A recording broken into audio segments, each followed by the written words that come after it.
नमस्कार। दिनचर्या संवादपत्र और लाइव पक्षर आपण मानक स्वागत। वर्तमान राज्य में राजनैतिक उष्मता देखा देथिला बेले जाजपुर लोकसभा निर्वाचन मंडली रे जाजपुर निर्वाचन उष्मता परिलक्षित होउछि। जाजपुर लोकसभा निर्वाचन परिप्रेक्षी में कांग्रेस दल पक्षर लोकसभा प्रार्थी श्रीयुक्त अंचल दास एक सांबादिक सम्मेलन स्थानीय जिला कांग्रेस कार्यालय ठारे डकाई कांग्रेस ग्यारंटी कार्ड तथा नवीन सरकार विफलता संपर्क में सूचना प्रदान करते। आगामी निर्वाचन में जाजपुर जिलावासी विपुल संख्यार भोट देवाकू निवेदन करते। यही सम्मेलन में जिला प्रचार कमिटीर अध्यक्ष मागुनी जेना, राज्य प्रचार कमिटी सेक्रेटरी सुधांशु शेखर देव, जाजपुर विधानसभा निर्वाचन मंडल प्रार्थी सुदेव कुमार कर एवं जाजपुर जिला ब्लॉक कांग्रेस कमिटीर सभापति श्रीयुक्त गदाधर दास उपस्थित थे। देखु भोट खंडे मोरे शेष लड़े मु मिछ कथा कहे ना मृत्यु विनिमय मिछ कह मोरे शेष लड़े मत भोट दियो ना काठ खंडे दियो भाई बैतरणी पड़िया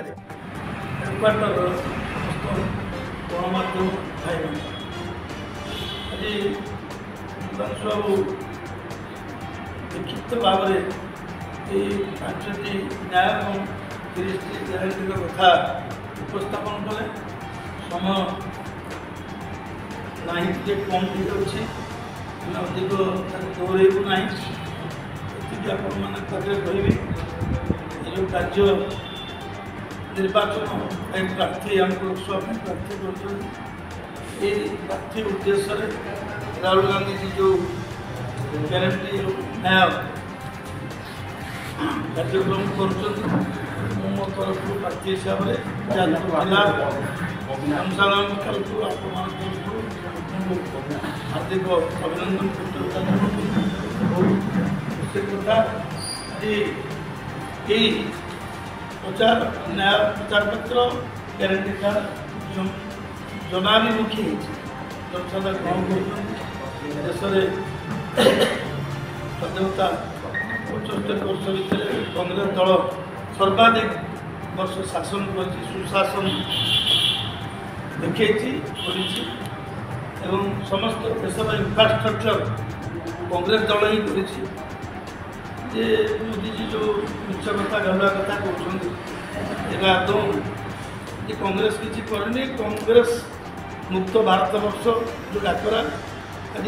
पानी फटुला बेला एक कथार कई विज्ञ संग्रामी बलिदान दवा लोक कांग्रेस दल बहुत अच्छे समय ना आपण मैंने जानते पुनर्बार से कांग्रेस दल आसी राहुल गांधी जो 1000 किलोमीटर यात्रा कर न्याय जो लोकंर विकास वास्तव में से अनुभव कर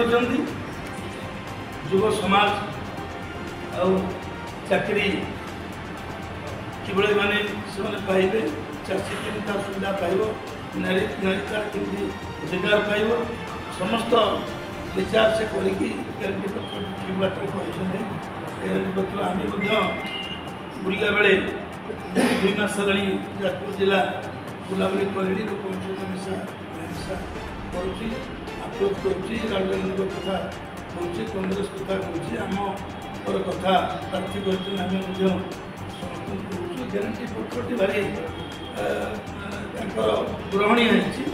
आदर सहकार सम्मान सहकार से नौ रखुच्च।